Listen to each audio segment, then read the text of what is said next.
Welcome, good people of God, to the Triduum, where we're going to enter into the mystery of Christ's death and resurrection. And want to remind us that these 3 days of the Triduum, Maundy Thursday, Good Friday, and Easter, are in fact one service, one liturgy. They don't have beginnings and endings. It's all one big piece.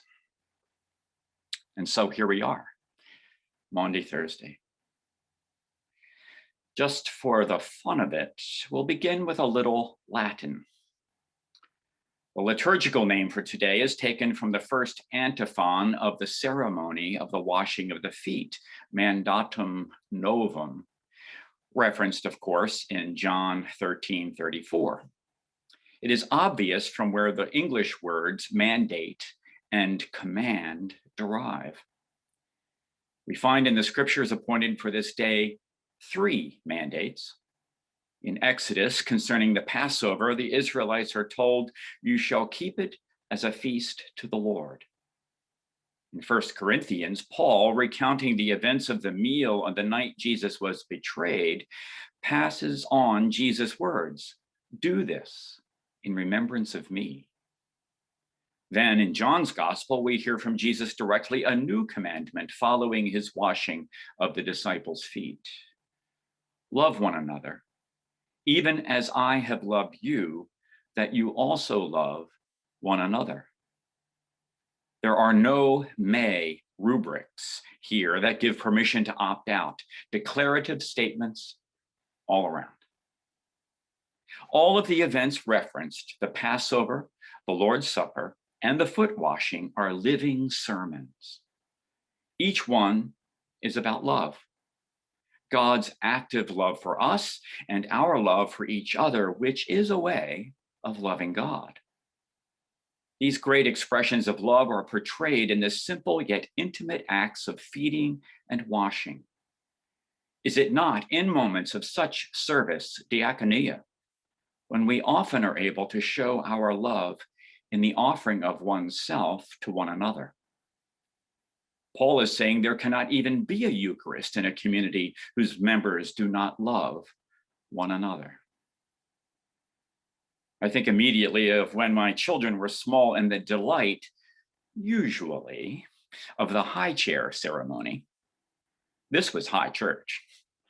We got our positions, the vested bib was in place, and a jar of food was warmed in the special bowl for this mealtime alone, adorned with a family children's spoon.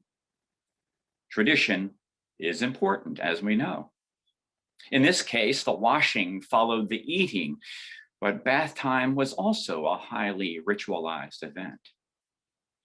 I am reminded too of such moments on the other end of life, times when my parents were ill and dying and once again vested in bibs and gowns. Feeding and washing, intimate moments of connection through the love of eye contact and being close in deeply held thanksgiving that did not need words. The gratitude was thick in the air, and it went both ways. Lots of remembering occurred. One could argue that it was all sacramental and that each tender moment was an expression of the love that goes beyond oneself and is directed toward another. Jesus' death and resurrection and the ways in which we remember him and one another hold the entire cycle of life from birth to death. It gives life to all, the giver and the receiver, and transforms the relationship. A bond is forged that is indelible, never to be forgotten, and in such moments, not a single morsel is lost because there, time has no meaning. Eternal life is made present. It is the sacrament of the moment. It is cosmic. So it is with the pattern of the life of faith. Such acts of gospel love epitomize the paradox of the gospel, where at a table or a wash basin, the offerings of hospitality usually attributed to a common servant become revolutionary.